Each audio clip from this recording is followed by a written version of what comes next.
ஃபேக்டரியில் வேலை பார்க்குற தோழர்களோ ரங்கசாமி தோழரோட குடும்பத்தை சேர்ந்தவங்களோ கம்ப்ளைண்ட் கொடுக்க தயங்கினா எங்க ஊர்ல இருக்கான் புடிச்சிடுறேன். சொல்றது கேள்டே. உன்னை பார்த்தா 10 நிமிஷத்துல சிட்டா பறந்துடுவாண்டே. நடந்தாலும் வாய் தரக்கூடாது. எல்லாத்தையும் நான் பார்த்துக்கிறேன். இந்த ஊர் தமிழ் கத்துக்கிற வரலும் சைலண்டா இருக்கணும்.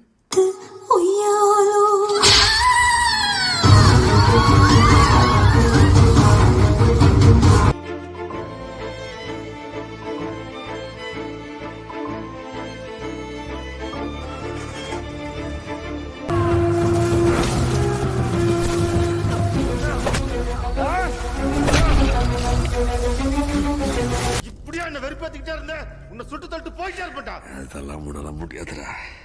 அப்புறம் உனக்கு பேமெண்ட் கொடுக்க மாட்டானுவல்ல. நினைக்கிற மாதிரி ஒன்றும் திருடன் இல்லை. நான் தான் என்ன பார்க்கறதுக்காக இவனை வர சொன்னேன். போதுமா? கரண்ட்ல நல்ல அம்சமான ஃபிகரா இருக்கா இன்ட்ரோ கூட. என்ன மச்சான் சக்தினாச்சு ஊத்திச்சா கல்டி விட்ட மச்சி.